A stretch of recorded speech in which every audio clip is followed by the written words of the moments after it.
Welcome to the Ally Effect with Allyson Blythe, authentically living life your way. We all contemplate making changes in our lives that would allow us to live more authentically, but it can be hard to take action. Allyson is here to educate, equip, and empower you with the tools you need to start authentically living life your way.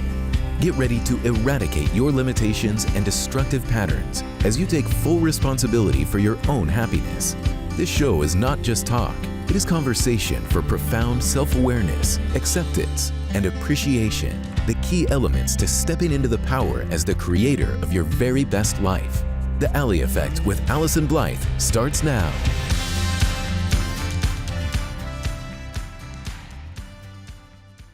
Hey everyone, welcome. You're listening to The Ally Effect, Authentically Living Life Your Way, with me, Allyson Blythe, certified life coach and licensed clinical social worker. The good news is you can join me here the first and third Thursday of every single month right here on Transformation Talk Radio as we dive deep into this conversation about authenticity. As much as it sounds lovely, and what is it that actually gets in the way? We've all seen the beautiful memes and the encouragement of just being yourself. The reality is it's a little bit more challenging than most people would actually think it to be. So this idea of authenticity, today, I want to lay the entire foundation. What is it? What does it mean to you? What does it look like? And how can I support you in your journey of actually building this authentic life?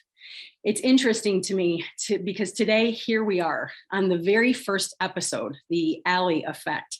When this idea and opportunity was presented to me almost a year ago, I got really excited and I was thinking like, oh, what is it that I want to share? What does the world most need to hear? And this idea of authenticity started to brew. And I started thinking about what are the topics? And it's absolutely amazing to me, the obstacles that came in, the things that I needed to start looking at in my own life, that as both a certified life coach and a clinical social worker, I realized that I'm pretty passionate about actually walking the walk and not just talking a talk with my clients. Well, it's been a year of me really being able to look at my own walk of authenticity. It's one of those elements where be careful what you ask for because you just might get it. I've had to take a really strong look at these patterns of how I've shown up in the world and the things that have actually gotten in my way. So I'm excited as we spend this time together, the first and third Thursday of each month, really being able to help you explore what does authenticity really mean and what would authentically living life your way look like in your life. So as a therapist and a life coach, I'm incredibly passionate about educating, equipping, and empowering the clients that I work with, both in office and all the formats that I work with people. I'm really passionate about really educating, equipping, and empowering. And I hope that this is an opportunity for us to spend this time together, that you become educated, equipped, and empowered to really be able to authentically live life your way. So we're going to be spending some time together. The topic is about authenticity. So I want to share a little bit more about some fun facts about me. As we get some time, you get to know me, and hopefully I get some time to also know you. This fun fact actually surprises some people who know me well, but I have no tattoo on this body of mine. And what surprises people actually is that if I were to ever get a tattoo, it would be from Shakespeare. Believe it or not, it would actually be something from Hamlet. So I'm wondering, for anyone who is a Shakespeare fan, do you have any idea of what we're talking about? Authenticity, a quote from Hamlet, Shakespeare. It's to thine own self be true. I don't know about you, but I feel those words, to thine own self be true. Do you feel that? And does that resonate at all with you? Something so permanent, imprinted on me to be able to remind me day in and day out, to thine own self be true. And I'm wondering for you, if you had to maybe rate yourself or scale, give yourself a grade somehow, how authentic do you believe you're showing up in the world?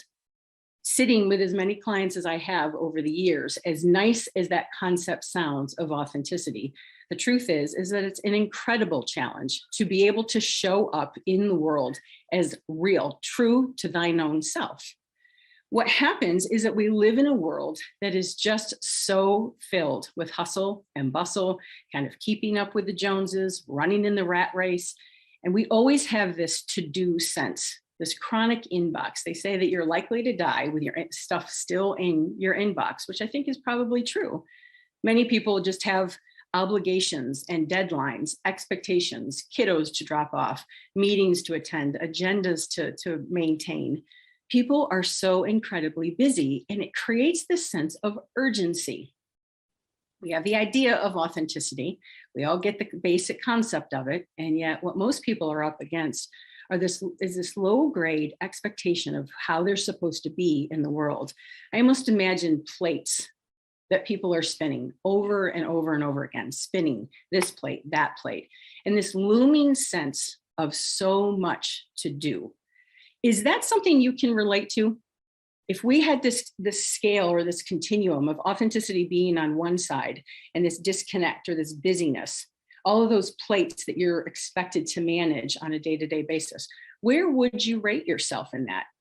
Do you also feel the pressure of so much to do?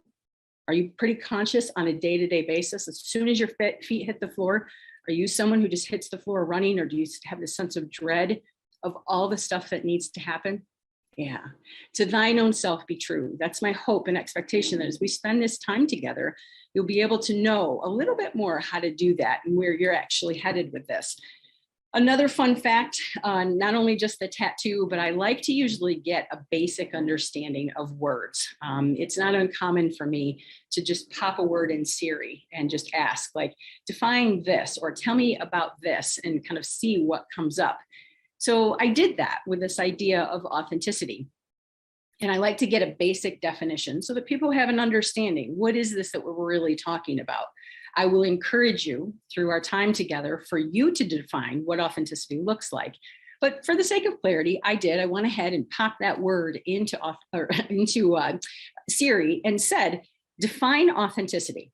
And it was a definition brought up from Merriam-Webster. And it was true to one's own personality, spirit, and character. Brings me right back to thine own self be true.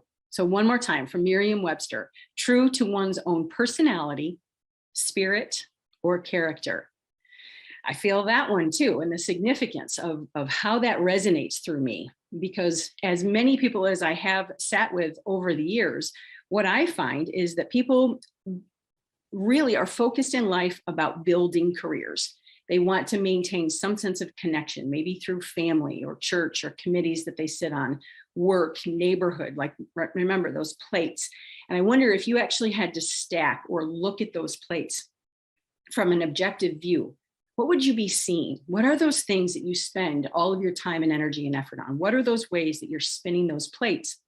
Are they fulfilling and satisfying? Are they, as you're focused on building success, creating some sense of happiness? I wonder too, how many people are actually trying to get to the gym or get themselves out for a walk in order to maintain health?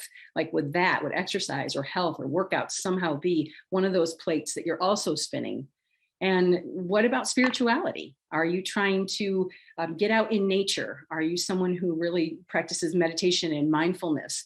Are you actually trying to get yourself to church? Is that yet one more plate that you would be spinning? I want you to take a minute to kind of visualize all of the ways that you're spending so much of your time. And is that the way that really enhances that sense of authenticity? If you had to kind of rate some of those plates, how true are those measurements for you? So what I find, have you ever walked past someone and you say to them, oh my gosh, I haven't seen you in a while. How have you been? And they respond with this kind of exacerbated, like martyred, busy. Oh, I've just been so busy. And like, before you know it, you're going, I know, right? Me too. Like I've been really busy. I just noticed myself just yesterday. Someone asked me how I was and I said, busy. And I think it's so true for so many of the people in the world, is that it's this peculiar badge of honor. You know, we've all know about like the scarlet letter and that the shame of wearing something like that. It's been peculiar to watch over the years that this busy badge is actually something that feels honorary in some ways, in an interesting perspective. And that badge of honor fuels the sense of intensity and pressure, and all of the adrenaline of all those things that we need to be doing.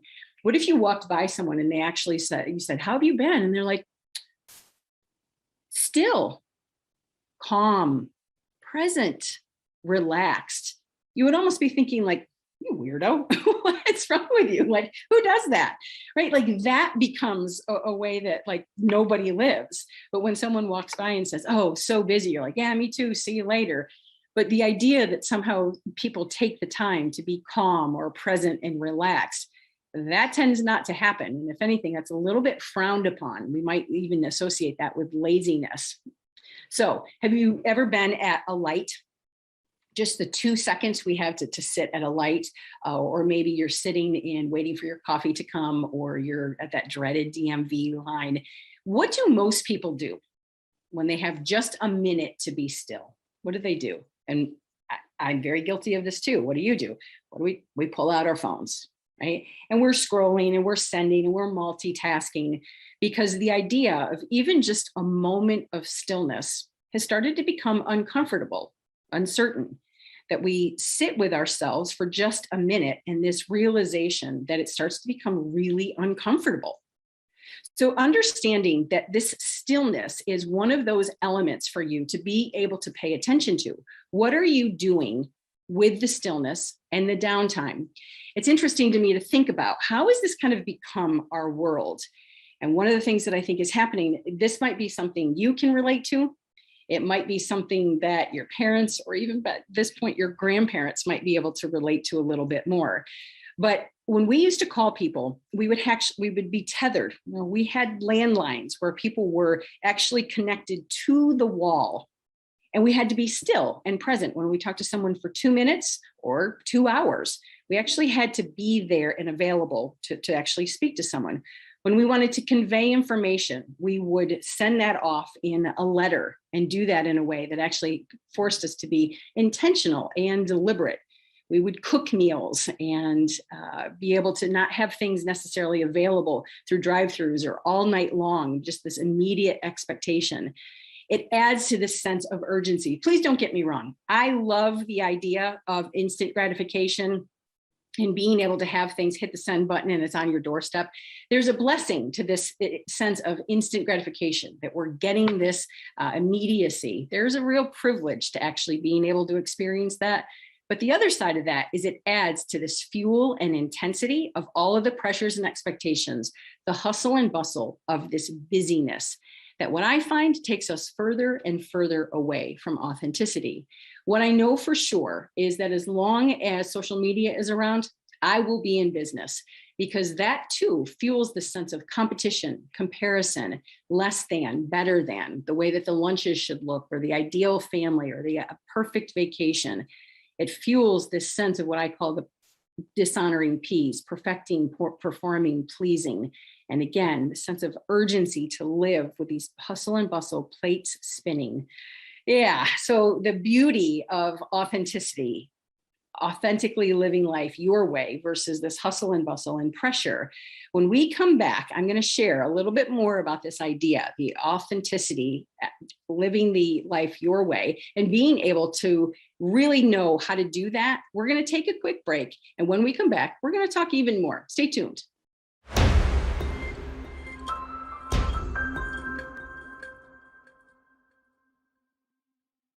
We're back here on the Ally Effect, Authentically Living Life Your Way, with me, Allyson Blythe, certified life coach and licensed clinical social worker. Before we go much further, I want to make sure you know how to be in touch with me. You can always visit my website, which is AllysonBlythe.com. I do spell it a little differently, ALLYSONBLYTHE. And remember that landline I talked about. My office still has a landline, not so much connected to the wall, but definitely on my desk. But if you want to reach out to me and talk directly, 859-341-7773. And you can send me an email, AllysonBlythe@live.com. And if you want to join me in any social media platform, that would be awesome. Allyson Blythe, life coach. Be in touch with me if you've got some questions or if you've got some feedback. I would love to hear from you.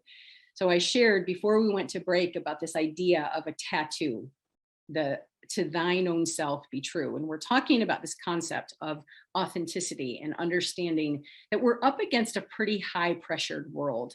And as much as the advancements of technology and delivery and open 24 hours, as much as those have really helped, they've also added some fuel to the fire for people to have this sense of pressure of all of the things they need to be doing. So I thought about all the times and how technology has advanced, but I also started to think about, where do these messages about authenticity come? And I was thinking about a story that I actually wrote about in Misunderstood, which is my book, Misunderstood: Rewriting the Rules of Dignity and Self-Respect. And I was thinking about a story from when I was a very little girl. I was probably about 9 or 10 years old. And I grew up in the same environment with the same kids for many years. And I was just always the kid that felt a little backwards. I didn't really feel like I belonged with a lot of people, and just was really intuitive and sensitive to different types of things. And I just always felt like a little bit of a social oddball, but these were all my friends, and they had decided at one point to create a lemonade stand. Now, that's probably something that like millions and millions and millions of kids have done throughout their lifetime. But for me, all of a sudden I was in this panic mode because they had elected me to be the one who waved down cars. That in a very small town in upstate New York, I was the one responsible for somehow creating the sales of this lemonade. Not a good fit for someone who felt kind of like me. And yet they had told me that was my role. And so I dove into that, and car after car, trying to get them to stop. And then all of a sudden, as one car drove by, one of the older kids jumped out behind the car and actually flipped off the driver. I watched that behavior and I was like, ew, oh, I don't think we're supposed to do that. Like, that doesn't feel comfortable to me. I don't really know, like, I don't like that. But as I watched all of the other kids, they were hooting and hollering and patting them on the back. And, it was just like all this fun and games. And I was like, well, okay. So a few more cars go by, and then nobody has still stopped. And so another car goes by, and I had followed the lead of this other boy. And I jumped out after the car had passed by and flipped off that car. And then almost immediately, to the back of my head, I feel this whack. He smacked me in the back of the head. I was stunned. I was completely confused and totally embarrassed by what was just happening. I had no concept of what was going on. And he said to me, "You idiot, you can't expect cars to stop if that's how you're going to behave." And I was horribly confused. I had just sat for just a minute watching him do these behaviors. And all of the other kids started to chime in, and they were like, "Yeah, what are you thinking? You can't do that." And I was just baffled. I was totally embarrassed.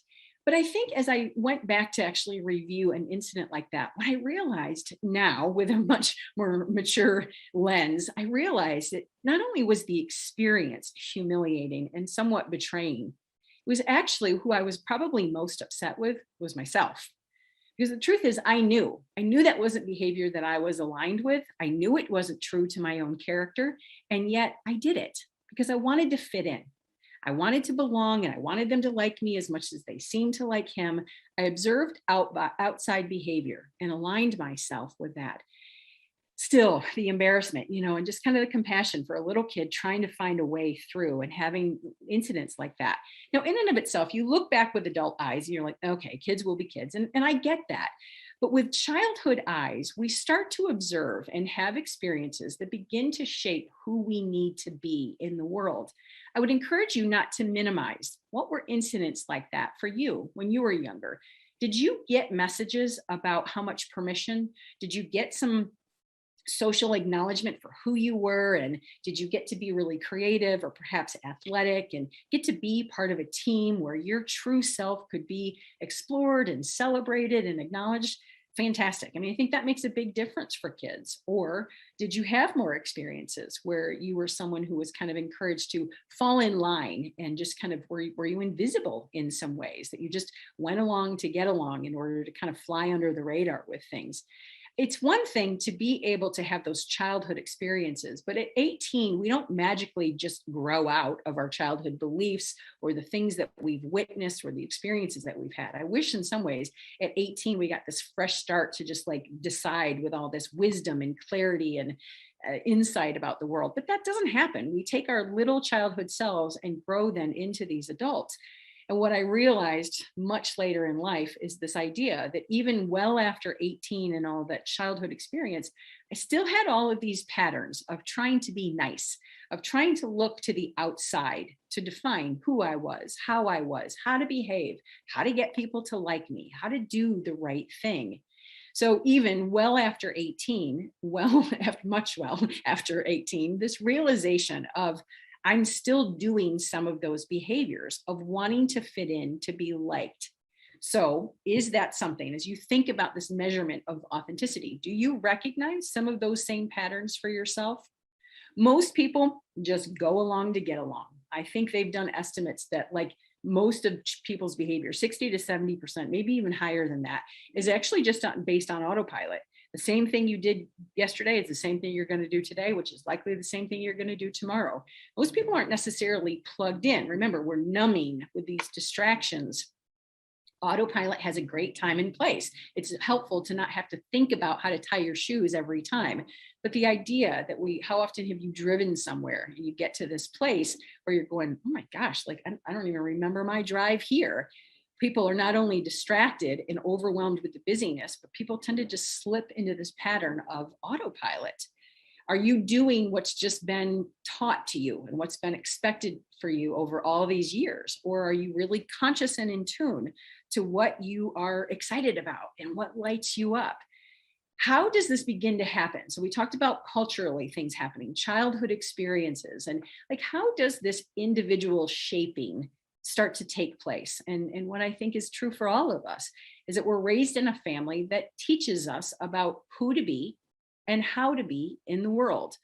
Most of us have some sense of culture, like what we were exposed to, the belief systems, and maybe even a religion that you were taught, that what was kind of the right thing to do, the way to behave, and what it is to believe. Very much like me. Did you have neighborhood or friend type experiences that kind of enforced these belief systems for yourself? What about school? What did school teach you? Again, were you someone who really got good grades and were celebrated for your level of intelligence and achievement? Were you part of the band or the political team or a sports team? Like, did you get a sense of who you really were in the world? I think that most of us have these families and schools and cultures, religions that teach us about the rules, the guidelines, the expectations, and all of the norms of what are ways that we're supposed to be conducting ourselves. There's all these guidelines. Some of them are very clearly spoken, like we learn clearly about right and wrong. Other times, not so much. They're a little bit more vague or abstract. A lot of us learn our core values and what's expected of us, the conduct we're expected to engage in from the outside in. Now, again, please don't get me wrong. Most parents will, I appreciate a world where we live that teaches us to get along, to wait in line, to wait our turn, to allow traffic to merge, to be socially polite and hold doors for each other. There's a place of teaching people how to behave and how to get along. And I think that that's absolutely beautiful. Were you someone, though, who was encouraged to think for yourself? This idea of authenticity. Did you get permission to wear the funky socks or shave your hair off? Like, what were you encouraged, even as a young child, to think for yourself? Or did you simply learn the expectations of good and bad, right and wrong? Though we might be set up for some level of success in the things we're trying to learn, or parents are trying to teach us, I wonder, were you also encouraged to be a free thinker, to decide for yourself? Most people tend not to have those experiences. I want to give you some examples, two examples before we go to break. The first one is of Sue. Sue is a client of mine who came to me at about age 42. And Sue was raised in a family with an older sister. Her parents were married, but her older sister often misbehaved. She was running away, she was doing drugs, she was sneaking out at night, and the parents would often be in debate. They would actually have knockdown, drag out fights about the ways to parent this older sister. They threatened divorce of each other and often would scream and be out late night looking for her.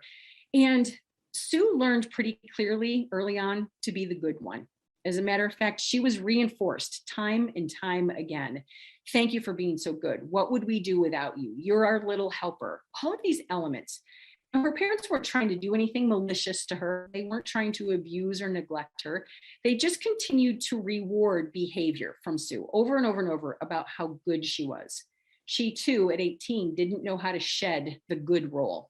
What ended up happening is that as her kids got older, Sue started to notice that she was drinking a little bit more and a little bit more, to the point where by the time she landed in my office, she was drinking 2 bottles of wine a day. Okay, this goodness had to be somehow numbed and distracted, so that because she didn't know how to function in any more of this good role. I'll give you one more example real quick. Rick was raised in a family where 2 things were promoted: sports and education. Those were the 2 things that Rick were allowed to explore. His love for music was chastised, and his father called him an embarrassment. And so Rick, at 58 years old, came into me so distraught and dissatisfied with a medical career that he had decided upon in sports medicine, right? He had aligned very perfectly with what was assigned to him. And Rick's idea that he somehow had this love for music and still this passion, he had not picked up any musical instrument nor sung a tune since he was about 12 years old. I want you to stay tuned and listen a little bit more to what happens with Rick as we end up spending a little bit of time together talking about this idea of authenticity. So I am Allyson Blythe. You're listening to The Ally Effect. We're going to dive in a little bit deeper as we come back, but we're going to take a break real quick.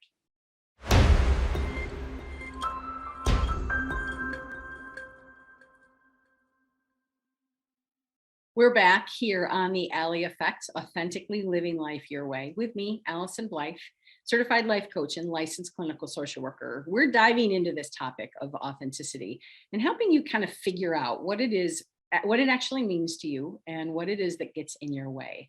We've addressed this idea of to thine own self be true, and the reality that most people are up against so much busyness and all of the pressure and expectation they have. We've talked about the autopilot that people just fall into day-to-day life and kind of getting stuck in this rut in routine.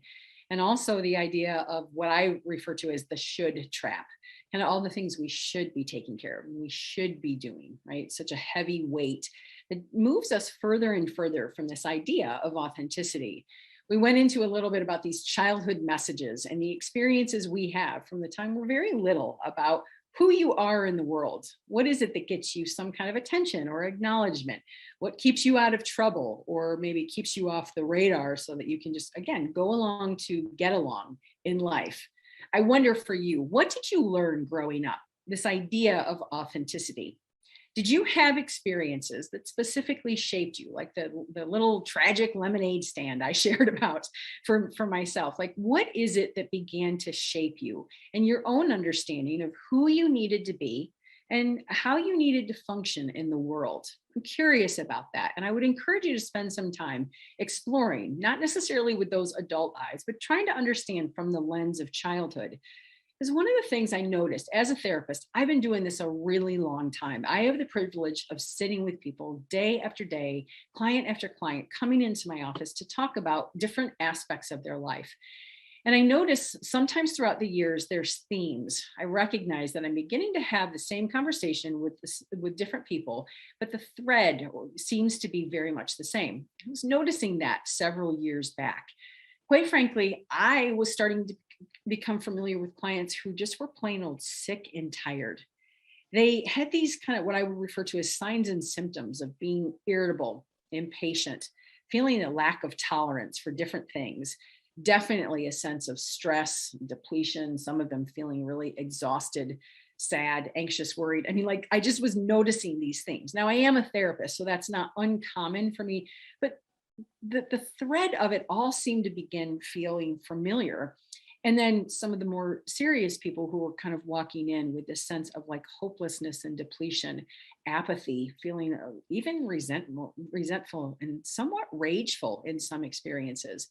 I was noticing that clients were kind of coming to this point where what they had been doing was not working for them anymore.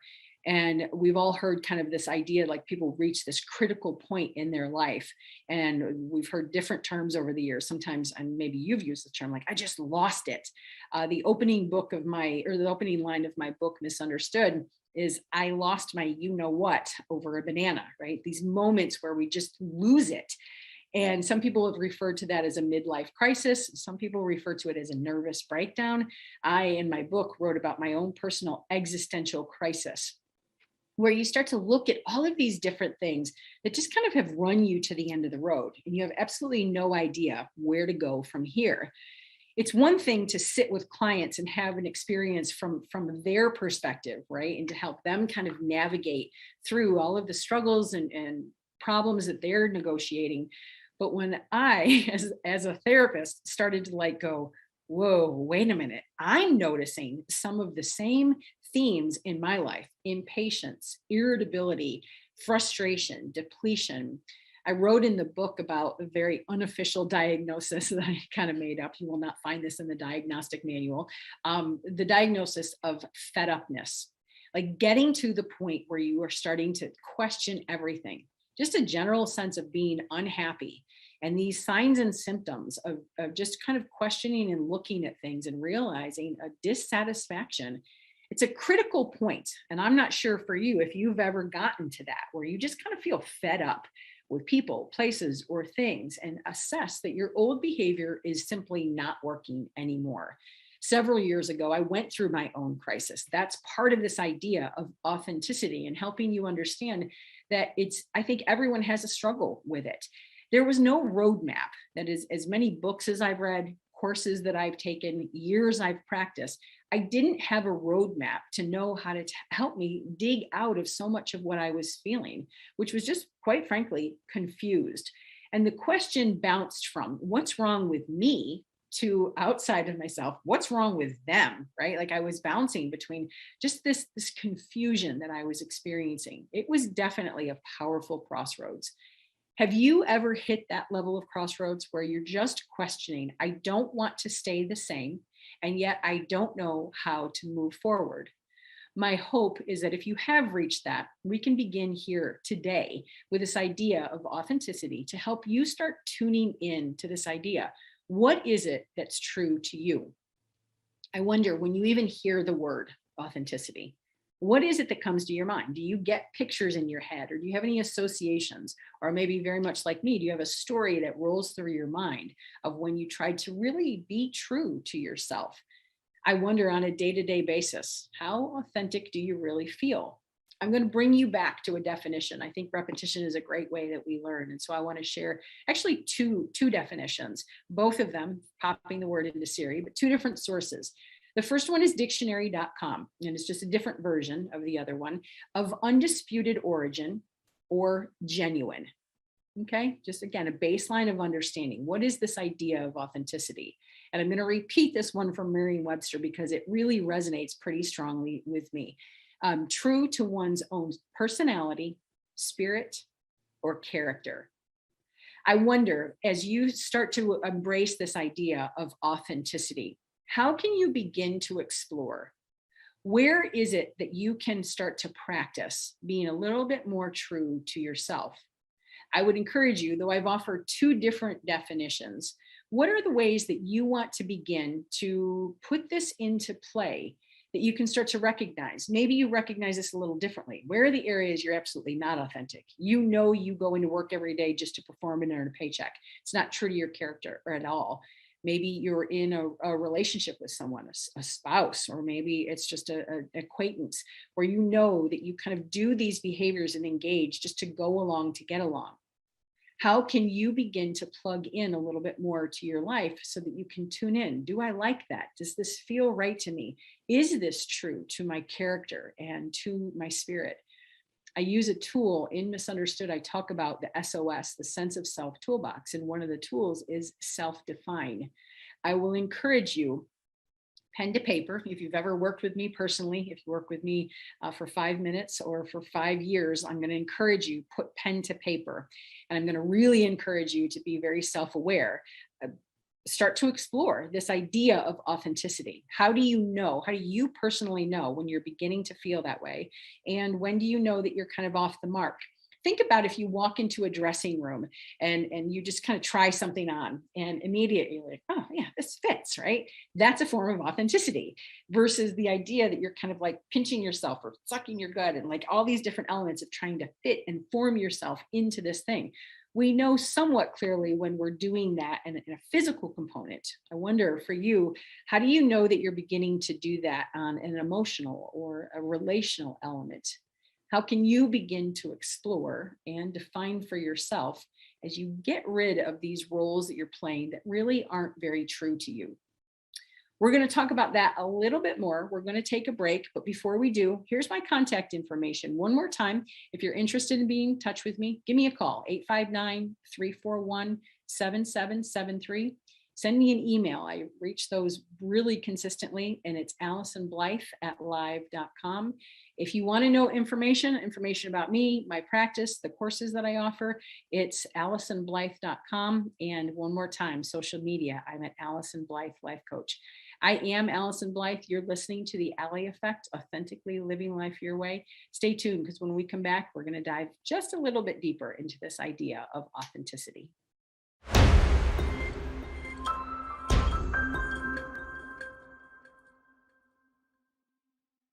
We're back here on the Ally Effect, Authentically Living Life Your Way, with me, Allyson Blythe, certified life coach and licensed clinical social worker. This idea of authenticity, why it's important, and how to help you begin. We've uncovered a lot about this concept, really starting to get a basic understanding and help you recognize what are some of those early experiences, and even later on, what are those life pressures that help you function so much more from the outside, and realizing the rat race. I wonder if the hustle of life is distracting you from this idea of authenticity. What are some of your pressures and the ways that you're trying to just keep up with all of the things that are happening? How are you managing stillness? When you have a moment to just be by yourself, maybe with yourself, what are you doing and how are you spending that? Do you take the time to really reflect and review, see what resonates with you and what doesn't? If someone were to ask you, who are you? Would you even know how to answer that question? Just some food for thought.